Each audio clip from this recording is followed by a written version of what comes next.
Namaskar. A warm welcome to World News and Indian Perspective on Akashvani. This is Renuka, bringing glimpses of the major developments of the day from across the globe. Over the next half an hour, we shall bring to you the latest from the world of politics, economy, sports, entertainment, and more. The headlines. India's Prime Minister Narendra Modi arrives in Papua New Guinea to a grand welcome to jointly host FIPIC summit with his Papua New Guinea counterpart James Marape on Monday. Prime Minister Modi virtually addresses 76th World Health Assembly in Geneva, says India is committed to make every effort to build a healthier world. Third meeting of G20 Working Group on Tourism to begin in Srinagar, Jammu and Kashmir on Monday. Union Minister of State V. Muralidharan reaffirms India's firm resolve in shouldering regional and global responsibilities during the times of crisis. In archery, India finished second in medal tally with 3 medals in compound section in World Cup Stage 2 at Shanghai. In Italian Open tennis, Elena Rybakina clinches women's single title. Holger Rune faces Daniil Medvedev in men's singles final.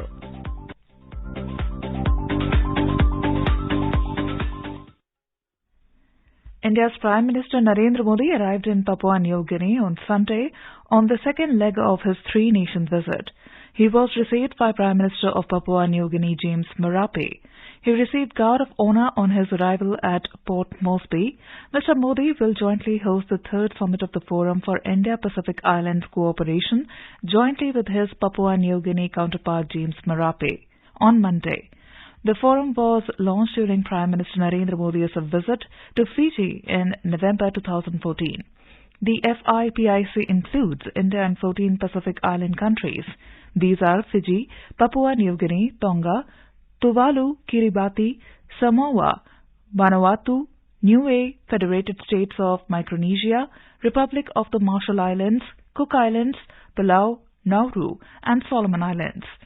Prime Minister Modi will have bilateral engagements in Papua New Guinea, including meetings with Governor-General Bob Dade and Prime Minister James Marape. This is the first visit by an Indian Prime Minister to Papua New Guinea. Earlier, Prime Minister Modi held talks with his UK counterpart Rishi Sunak in Hiroshima, Japan. They reviewed India-UK strategic partnership and took stock of progress in India-UK free trade agreement negotiations. Both the leaders agreed to deepen cooperation across a wide range of areas such as trade and investment, science and technology, higher education, and people-to-people relationship. Mr. Modi also held fruitful talks with Brazilian President Lula da Silva on the sidelines of the G7 summit. In a tweet, Mr. Modi said India and Brazil will keep working together to deepen trade ties. They discussed diversifying cooperation in sectors like agriculture and defense. The Prime Minister attended a working session on Toward a Peaceful, Stable and Prosperous World at the G7 summit in Hiroshima.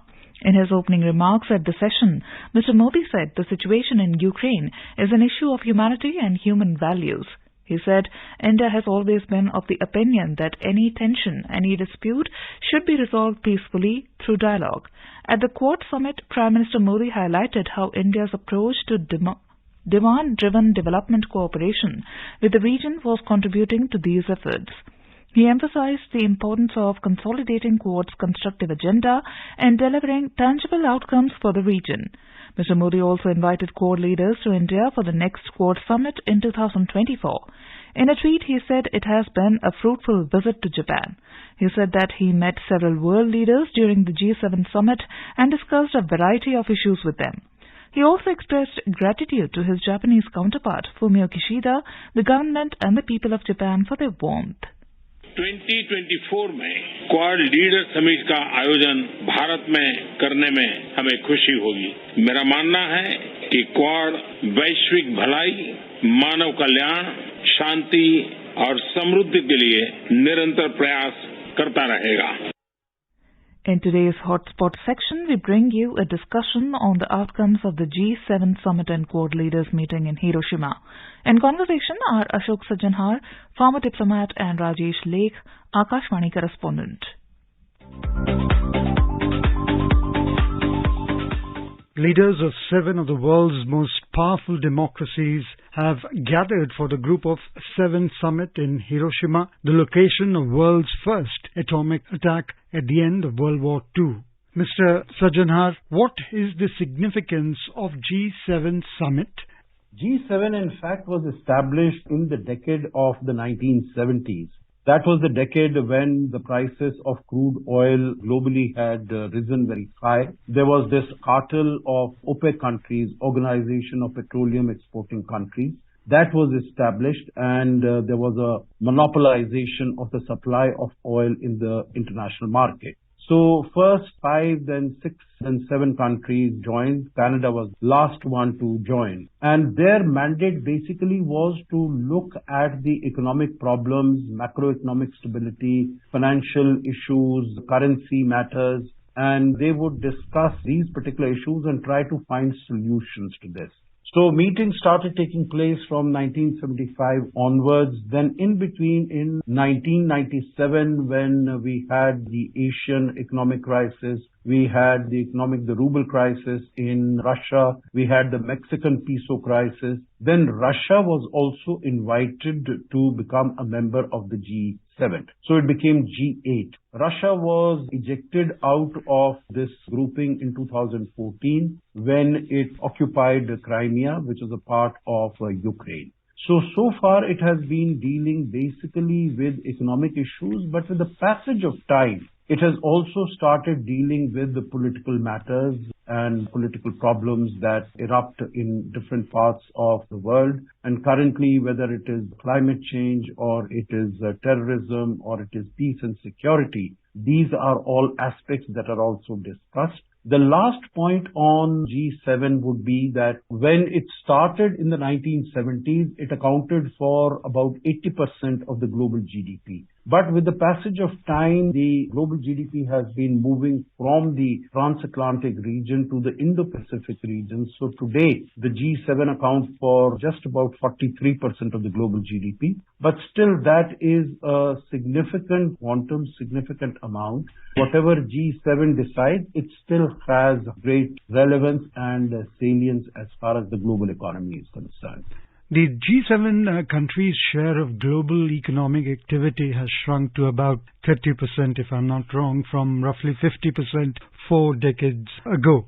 So, Mr. Sajanhar, developing economies such as China, India and Brazil have made huge gains, raising questions about the G7's relevance and its role in leading a world economy that's increasingly reliant on growth in less wealthy nations. What's your take on that? The relevance of G7 has come down, as I said, according to the statistics that I had read, it has come down from about 80% in the 1970s to about a little more than 40% today. But then I think there might be some difference as far as the figures are concerned. That was exactly the reason why G7 was expanded to the G20, because in 2007-2008, when we had the subprime mortgage lending crisis in the United States. And then it was thought that the decisions by the G7 by themselves are not adequate, are not enough to deal with the economic challenges that the world faces. So it is necessary to include other countries also and to expand the outreach of this particular grouping. And it was at that time that the G20 formation was put in place, and the first meeting that was arranged by President George W. Bush in 2008 in the United States.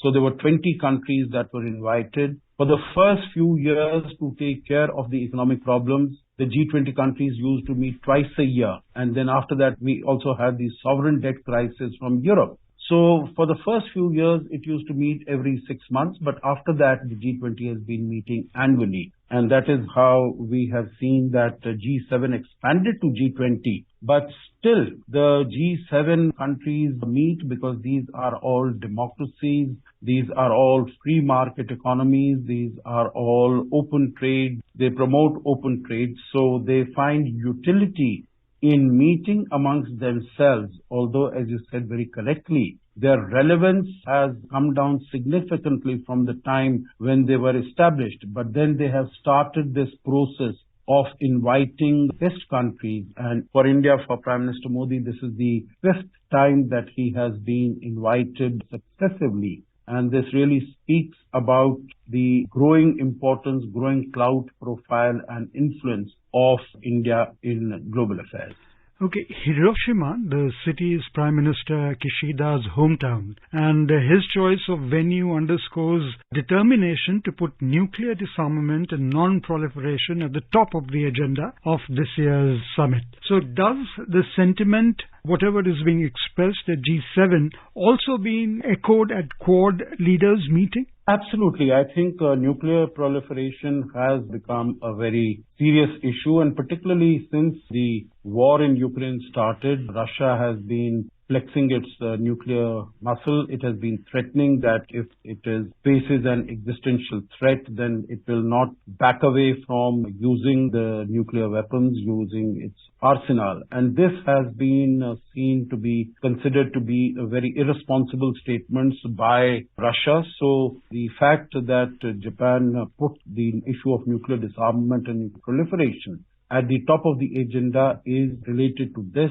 It's also related to the muscle flexing of North Korea, which has been undertaking so many missile tests. It has also been threatening that it will also have a nuclear test soon. So basically, to put this in focus and to push back against the activities of North Korea. Also the fact that China has been expanding its nuclear arsenal in a very big way, and it is not willing or agreeable to have discussions on limitation of its nuclear arsenal. There are also reports that it might be changing its nuclear policy of no first use. So I think it is keeping all these aspects and developments in mind that Premier Fumio Kishida decided to put nuclear non-proliferation at the top of the agenda. The G7 and the Quad are going to condemn Russia's war on Ukraine, and they are also going to be talking about Beijing's escalating threats against Taiwan and also ways to reduce Western democracies' economic and supply chain dependency on China. A very brief comment on these issues.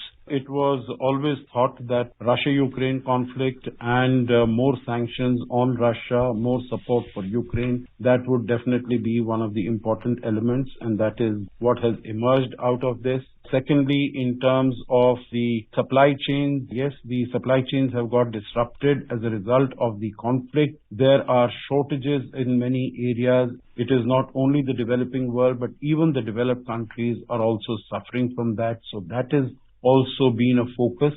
And of course, China, both its coercion and its intimidating activities against Taiwan and its economic coercion against other countries, that also has been one of the major issues which has received focus during both the G7 as well as the Quad deliberations.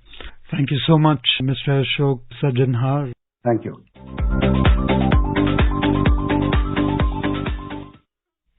Prime Minister Narendra Modi has said that in a future full of challenges, India is committed to making every effort to build a healthier world.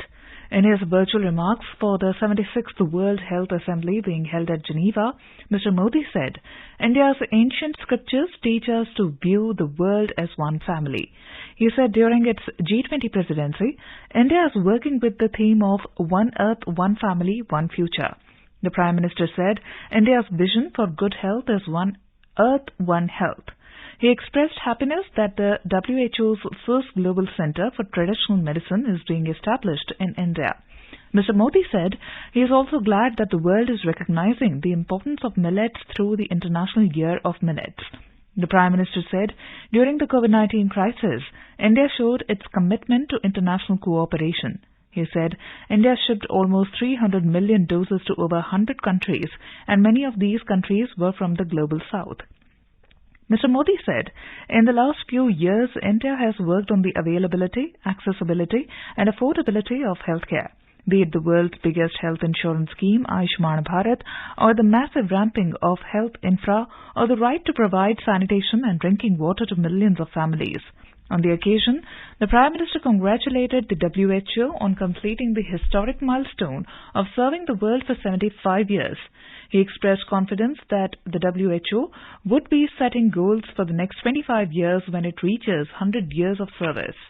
The COVID-19 pandemic showed us the need for greater collaboration in healthcare. The pandemic also highlighted a need to boost global health equity. During a crisis, India showed its commitment to international cooperation. We shipped almost 300 million doses to over 100 countries. I'm sure that supporting equal access to resources will be a top priority for the WHO in the coming years. This is Akashvani giving you the world news. Union Minister of State V. Muralidharan has reaffirmed India's firm resolve in shouldering regional and global responsibilities during the times of crisis. He was delivering a keynote address as a guest of honor at an international conference in Dubai. In his address, Mr. Muralidharan acknowledged the unprecedented challenges faced in recent years, including the global impact of the COVID-19 pandemic and subsequent geopolitical conflicts. He said these events have not only disrupted established economic, political and social systems, but have also exposed existing gaps in global frameworks. The minister said no nation or individual, regardless of wealth, geography or age, has been untouched by these disruptions. In this context, he stressed the need on regional cooperation as a beacon of hope and resilience. Mr. Muralidharan said India's remarkable economic growth, driven by a thriving technology, startups and innovation ecosystem, positions the nation as a leader in forging strong global partnerships. The minister underscored the significance of India's G20 presidency, which revolves around the theme of Vasudhaiva Kutumbakam, One Earth, One Family, One Future. This theme reflects India's commitment to unity, inclusivity and decisive action for the betterment of humanity. Emphasizing the Comprehensive Economic Partnership Agreement, CEPA, between India and UAE, the minister said this agreement stands as a testament to the commitment to fostering stronger economic ties and capitalizing on collaborative potential. He also commended the I2U2 group, comprising India, Israel, UAE and the United States, for establishing a resilient partnership driven by economic pragmatism, multilateral cooperation and strategic autonomy. The event, jointly hosted by IIM Rohtak and the Academy for Global Business Advancement, has brought together renowned dignitaries and delegates from various countries. High Commissioner of India to Bangladesh, Pranay Verma, has said that India and Bangladesh have immense scope to cooperate in the exchange of knowledge, sharing of best practices, and in the research and development initiatives related to millets. Speaking at the inauguration of the exhibition on food security and importance of millets, organized by the High Commission of India in Dhaka on Sunday, High Commissioner Verma highlighted the important role of millets in ensuring food security, popularizing nutritional diet, promoting sustainable agriculture, and securing financial empowerment of farmers. The 3-day-long exhibition is being organized as part of the events to celebrate the International Year of Millets 2023. The Environment and Climate Sustainability Working Group ECSWG meeting under India's G20 presidency began in Mumbai on Sunday.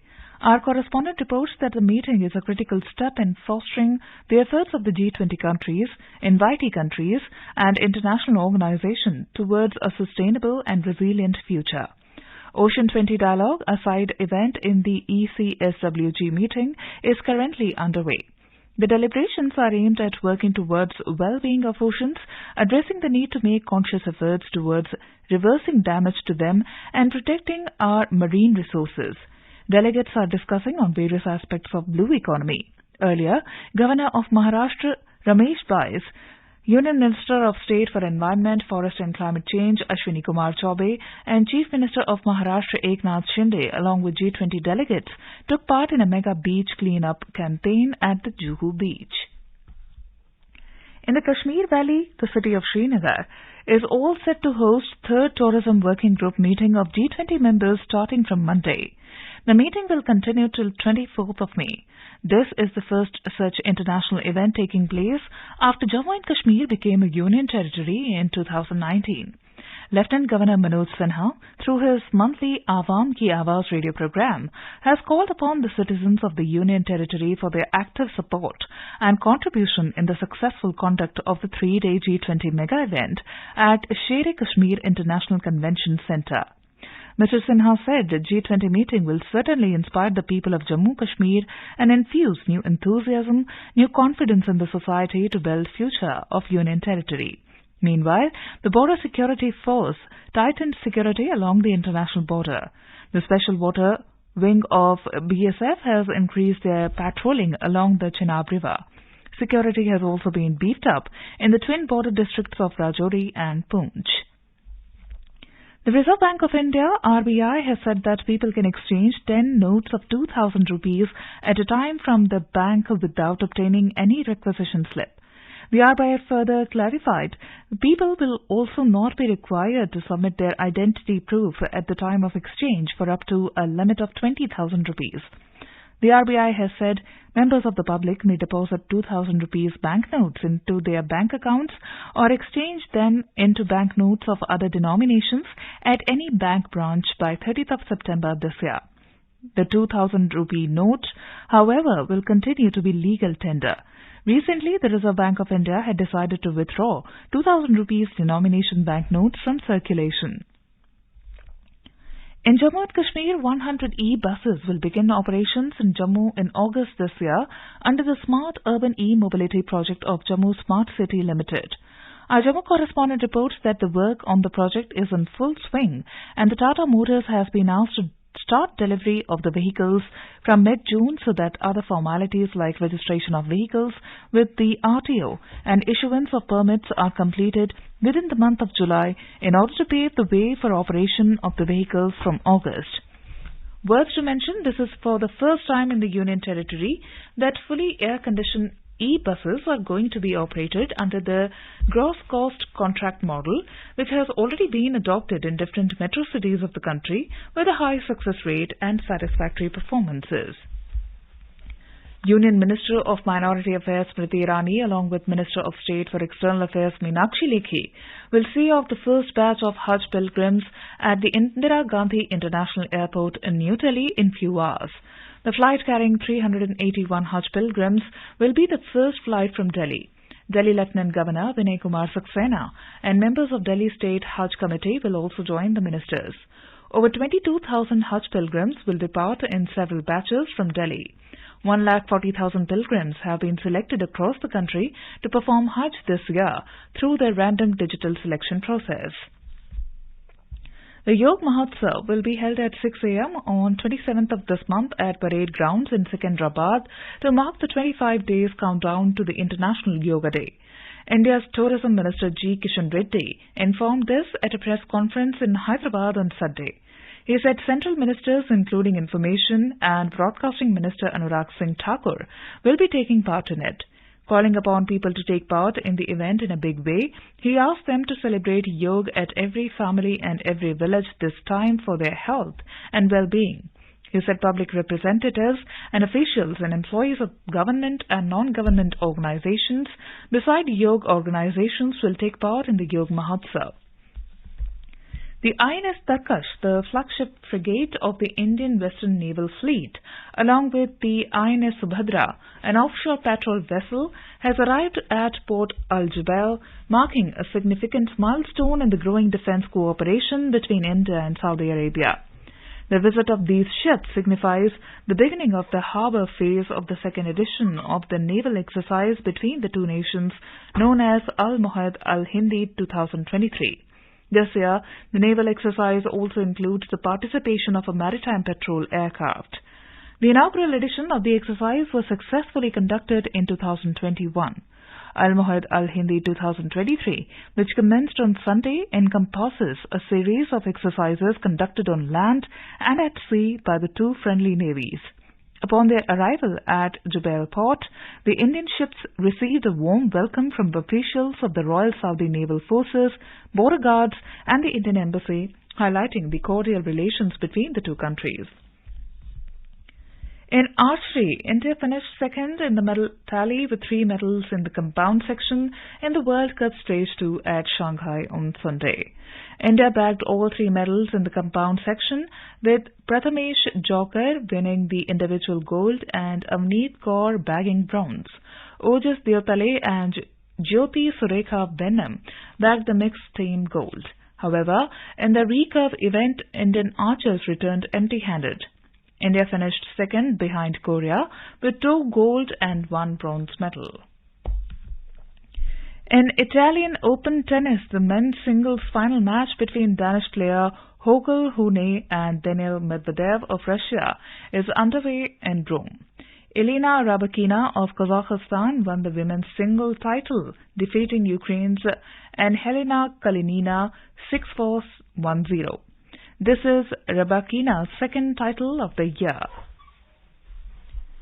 Now let us take a look at the major developments around the world as reported in the foreign press.